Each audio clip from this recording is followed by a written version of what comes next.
Hola queridos hermanos, les saludo en el amor del Señor y les doy la bienvenida a esta serie de enseñanzas que vamos a tener en el libro de Gálatas capítulo 5. De paso ya les estoy pidiendo que lo busquen en sus Biblias. Vamos a estar los domingos consecutivos aprendiendo esta serie que llamaremos El andar cristiano en el Espíritu. Y vamos a estar enfocados en los versículos 16 al 26 del capítulo 5 de Gálatas. Esta serie la estaremos transmitiendo posterior al culto online. De hecho, ustedes probablemente la están viendo ahora, pero también la estaremos subiendo al canal de YouTube que hemos creado para la iglesia, por si alguien lo quiere ver después o por si la transmisión no funciona como debiese. Todavía estamos mejorando ese ámbito, estamos trabajando para usted, para poder transmitir de mejor forma. Y también lo subiremos a la plataforma de YouTube oportunamente, para que usted también pueda verlo.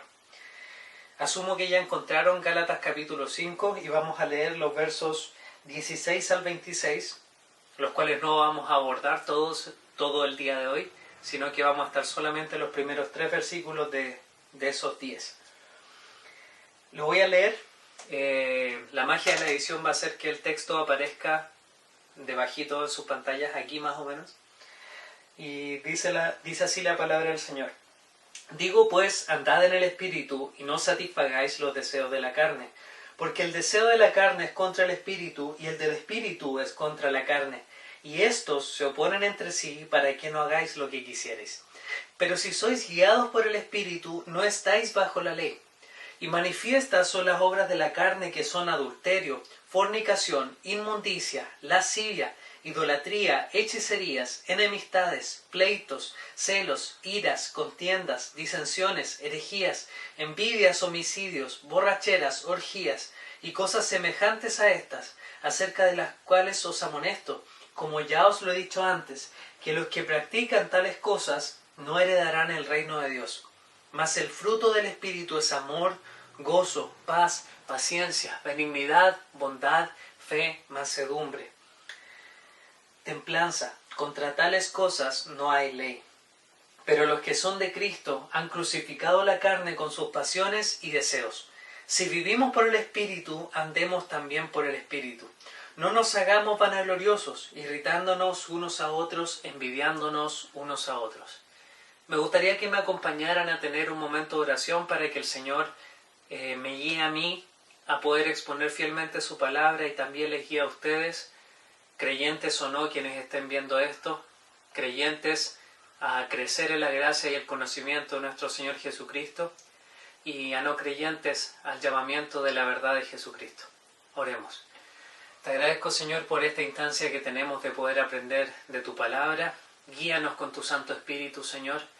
Te ruego que traigas almas al arrepentimiento y a la fe por medio de tu Escritura, Señor.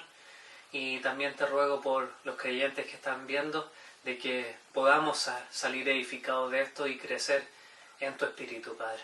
Te ruego todo esto en Cristo Jesús. Amén. Como les anticipé, el título de esta serie se iba a llamar El andar cristiano en el Espíritu.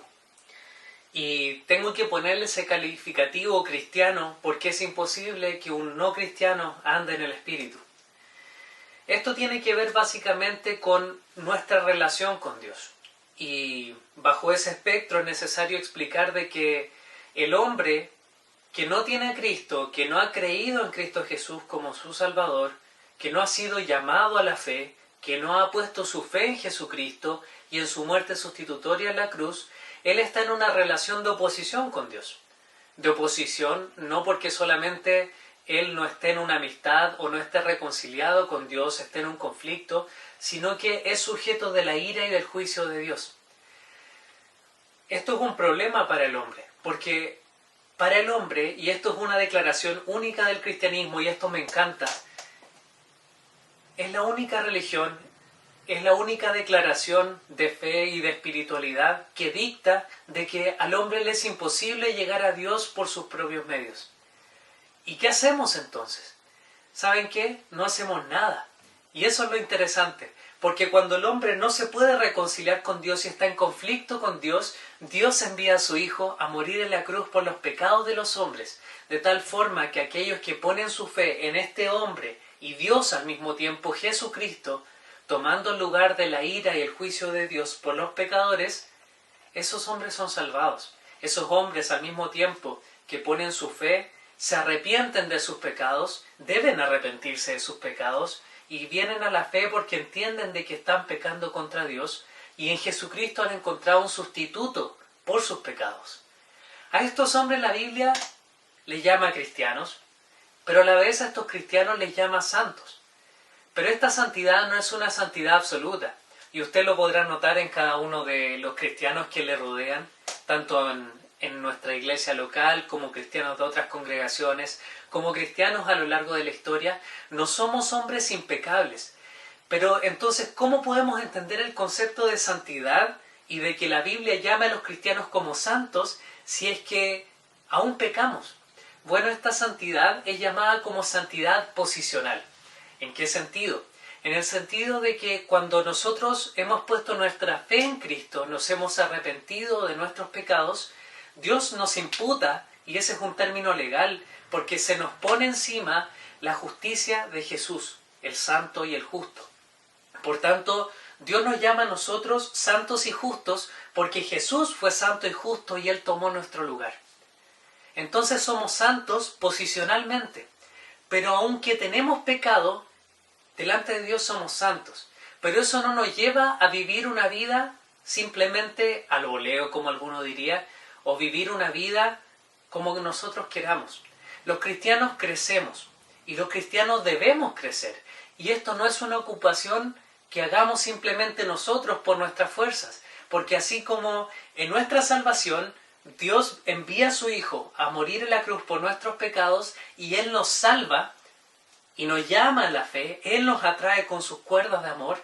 En la santificación hay una obra interna del Espíritu de Dios en el corazón del hombre en que Él nos va perfeccionando a la imagen de Cristo. Por tanto, la salvación es una obra de Dios, pero la santificación también es una obra de Dios. Y en esto podemos englobar todo, que la transformación del hombre es una obra absoluta de Dios. Y es una obra en que el corazón del hombre es cincelado y transformado cada día. Este texto, el verso 16, comienza de esta forma, dice: digo pues, andad en el Espíritu y no satisfagáis los deseos de la carne. ¿A quién se le dice andad en el Espíritu? O anda en el Espíritu, como lo hablaríamos en un español más actual. Se lo está diciendo a un creyente. A un creyente se le dice que debe andar de cierta forma. Este es un imperativo. No estamos hablando de una posibilidad, no estamos hablando de una pregunta o un cuestionamiento. Pablo está diciendo por medio de esta carta a los cristianos: anden en el Espíritu. El andar es un andar que implica algo más allá que un tiempo. ¿A qué me refiero con esto?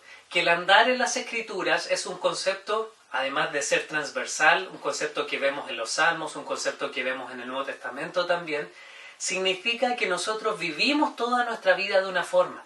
En el Salmo 1 se nos habla de aquel que no anduvo en consejo de malos, ni estuvo en consejo de pecadores, ni en silla de escarnecedores se ha sentado. Él anda de esta forma. Asimismo, en Efesios se nos habla que debemos andar como necios y no como sabios, y no como necios. Se nos dice que debemos vivir de una forma. El andar significa vivir de una forma determinada. No es algo de un momento. No es como yo cuando tengo que ir al supermercado y debo andar en una ruta. No es algo de un tiempo. Es algo cabal de la vida de una persona. El cristianismo no es algo que sea del día domingo. Cualquier persona que viva su vida parcialmente, aparentando algo o viviendo de una forma en un tiempo determinado solamente, es un hipócrita. Está falseando su verdadera identidad, no está siendo sincero. El verdadero cristiano es cristiano todos los días de su vida. No es cristiano solamente el día domingo. No es cristiano solamente cuando los demás lo ven. Es cristiano al acostarse, al levantarse, al pensar, al hablar, al relacionarse con otros, al sentir. Cada afecto del corazón del hombre es afectado y es llamado a andar en el Espíritu. Pero ¿qué significa este segundo concepto? Porque ya vimos el concepto de andar, pero andar en el Espíritu. ¿Acaso es cumplir con una lista de cosas? ¿Se trata de yo hacer algo? Bueno, así como lo mencionamos inicialmente, esto no se trata de obras, de hacer cosas, de nuestra justicia, de que por medio de lo que nosotros hagamos recibamos algo de parte de Dios. El espíritu no es algo abstracto, no es ese fantasmita que imaginamos cuando se nos habla acerca de espíritus porque hemos visto dibujos animados. Cuando hablamos del espíritu o el Espíritu Santo, estamos hablando acerca de Dios. Y este es un misterio que se revela en las Escrituras, y es que Dios, siendo uno, como dice Deuteronomio 6:4, Dios es uno. Pero Dios es a la vez tres personas. A esto los cristianos le llamamos Trinidad. Es un concepto que no está escrito en la Biblia, pero es un concepto que se desprende de la Biblia, porque la Biblia enseña que el Padre es Dios, que el Hijo es Dios y que el Espíritu es Dios. Y los tres son personas distintas, pero a la misma vez es uno. Dios es uno. Cuando nosotros estábamos muertos en pecados, Dios nos dio a Jesús. Y cuando nosotros teníamos que ser santificados, o tenemos que crecer en santidad, en santificación, crecer en madurez, parecernos más a Cristo, ¿a quién envía Dios? A su Espíritu. Y nos dice, anden en el Espíritu. Y como el Espíritu es una persona, lo que se nos está diciendo no es hagan esto, se nos está diciendo relaciónense con el Espíritu. Y lo que debemos aprender es cómo relacionarnos con el Espíritu. Porque la Biblia enseña a su vez de que cuando nosotros creímos, se nos fue dado el Espíritu Santo, como las arras de nuestra herencia, como aquella prenda que nos promete que estaremos en la esperanza en gloria. Esa esperanza que tenemos de que estaremos con Él. El Espíritu Santo es esa prenda de seguridad. A su vez, el Espíritu es quien obra en nuestro corazón para transformarnos. Entonces, cuando Pablo nos dice que debemos andar en el Espíritu, nos está diciendo relaciónense y caminen en sintonía con el Espíritu. Anden con Él toda su vida. Dejen que el Espíritu les influya en su manera de pensar, sentir, hacer, relacionarse. En toda su vida, déjense influenciar por el Espíritu Santo, que es Dios. Dejen que Dios los empuje en su vida. Nosotros no andamos lejos de Dios. Y siempre que hablamos y siempre que uno lee, siempre que escucha acerca de relacionarse con Dios, a mí naturalmente viene a mi mente el pasaje de Mateo 28, donde Jesús le prometió a sus discípulos y les dijo, yo estaré con ustedes todos los días hasta el fin del mundo. ¿Y cómo lo hace ahora? Él me prometió su presencia y ahora la está manifestando ¿cómo? Con su Espíritu en nosotros. En oposición a este andar en el Espíritu se nos presenta otra cosa. Esto es lo positivo. Debemos andar en el Espíritu, caminar con el Espíritu. Pero en oposición no debemos satisfacer los deseos de la carne. Esa es la segunda parte del versículo 16. Pero fíjense y sopesemos los dos conceptos. Al principio se nos dice que debemos andar en el Espíritu, pero no debemos satisfacer. Hay una diferencia abismante entre andar y satisfacer. Ya vimos que el andar englobaba toda la vida cristiana, pero el satisfacer tiene que ver con algo puntual. Y eso, de alguna forma, nos señala que nuestra relación con el pecado no se trata de toda nuestra vida. Y esto está en consonancia con la enseñanza de Juan, que nos dice que el cristiano no practica el pecado, sino que el cristiano cada vez que peca, además de tener que ir en arrepentimiento y pedir perdón a Dios para que lo limpie de todo pecado, este pecado es un evento en su vida. No estamos hablando de algo permanente porque el creyente no practica el pecado. Entonces cuando se nos habla de satisfacer, uno piensa en nuestras necesidades básicas. Por ejemplo, cuando ya son como las 12:30, 1:45, mi estómago ya comienza a rugir. Y yo entiendo que tengo que satisfacer esa necesidad natural de mi hambre, o de mi apetito en este caso. Los occidentales poco conocemos acerca del hambre verdadera. Entonces yo satisfago eso. ¿Cómo lo hago? Comiendo. Pero cuando hablamos de satisfacer la carne no me refiero, y la Biblia no se refiere a nuestras necesidades fisiológicas, sino a los deseos pecaminosos internos que habitan en nuestra carne. Y esto siempre va a estar en oposición, siempre va a estar batallando el espíritu y la carne.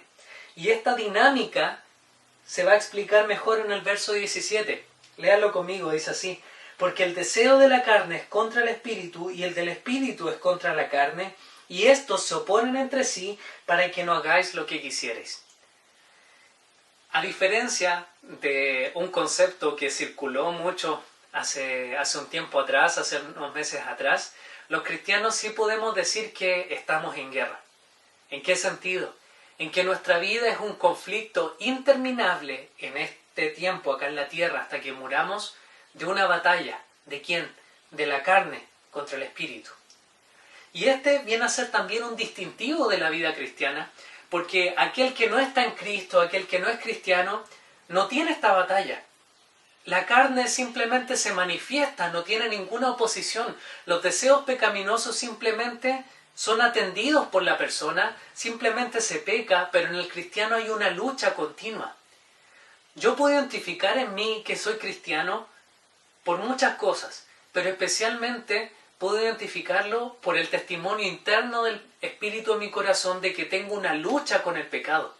Cuando me veo tentado por algo, inmediatamente el Espíritu me amonesta y me dice: no, Rubén, detente, no puedes estar en eso, esto no agrada a Dios y esto no trae deleite a tu vida, esto no trae gozo a tu vida. Siempre hay una batalla, y es una batalla continua que el creyente tiene, que simplemente no da rienda suelta a su pecado, sino que se ve confrontado en esta batalla del Espíritu. Y cuando peca, su conciencia llama su atención. ¿Y saben qué? Nuestra conciencia es atendida por nuestro Espíritu. En la oficina de nuestra conciencia pudiésemos decir que está el Espíritu Santo listo para decirnos cuándo tenemos que pedir perdón a Dios por nuestros pecados. Y Dios, rico en misericordia y grande en perdón, nos perdona nuestros pecados. Y lo hizo en la cruz y lo hace cada vez que pecamos. Esta batalla que es declarada en el verso 17 es de la carne contra el espíritu. Y no es una batalla que esté en igualdad de fuerzas. Yo he visto algunos memes en internet, y disculpe que lo exprese de esa forma, en que he visto a Jesús haciendo un gallito con el diablo como si de la misma fuerza se tratara que tuviesen. ¿Saben qué? El poder del Espíritu es mucho más grande que el poder de nuestra carne. El Espíritu nos regeneró, nos creó de nuevo. Nuestra carne tiene fecha de caducidad. El Espíritu es eterno porque Dios es eterno.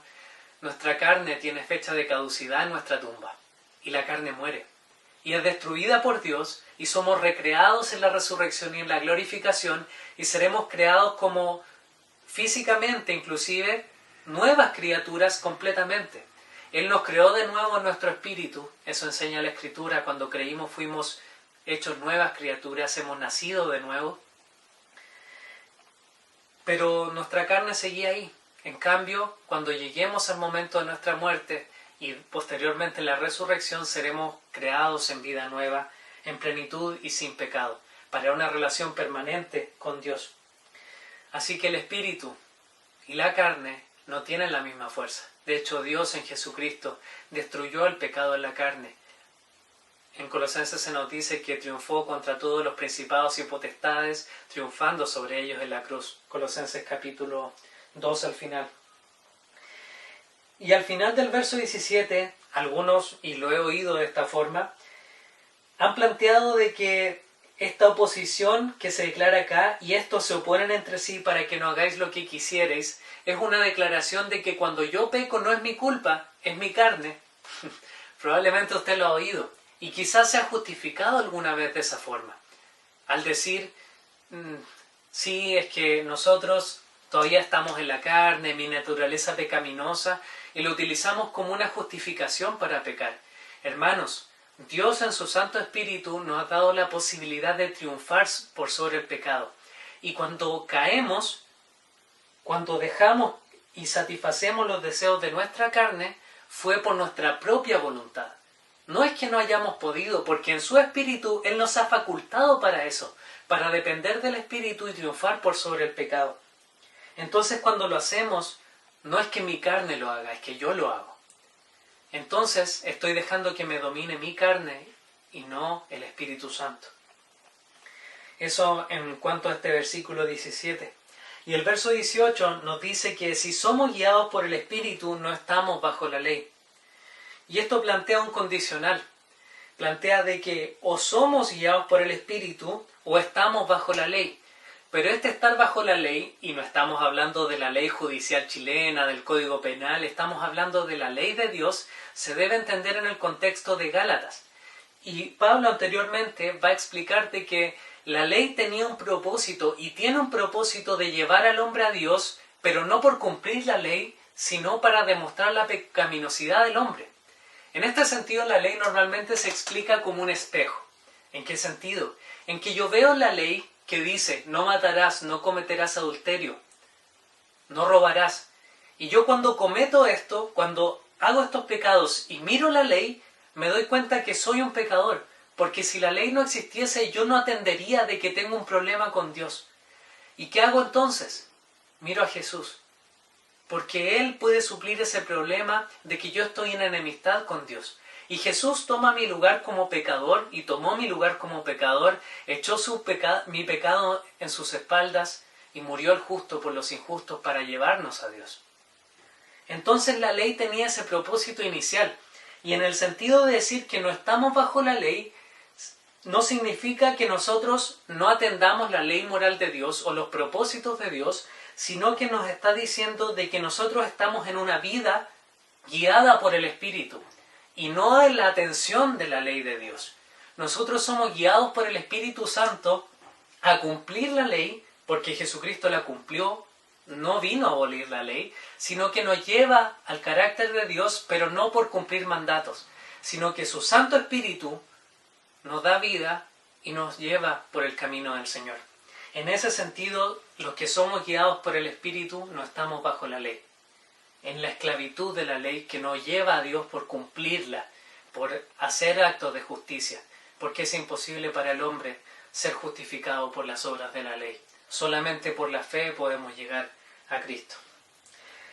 Habiendo entendido de que el andar en el Espíritu se trata de permitir que el Espíritu nos guíe en nuestra vida, sostener esta lucha entre el andar en el Espíritu y la carne, y el batallar en nuestro espíritu contra la carne, es que debemos preguntarnos cómo hacemos esto. Porque si bien es el Espíritu que lo produce en nosotros, Pablo nos está diciendo a nosotros que hagamos esto. ¿Cómo lo hacemos? ¿Cómo nos ponemos bajo el alero del Espíritu Santo para que nos guíe? Y esto lo podemos llamar una sección de aplicación bastante breve, pero son las herramientas simples y los medios de gracia que el Señor nos ha dado para ser guiados por el Espíritu. Y puedo nombrar particularmente dos. El primero, lectura de la palabra. Lectura, meditación y oración en la palabra. ¿Por qué la palabra? ¿Acaso la palabra no está en contra del Espíritu? No, el Espíritu no está en contra de la palabra como muchos creen. Al contrario, en Efesios se nos declara de que la palabra del Señor es la espada del Espíritu.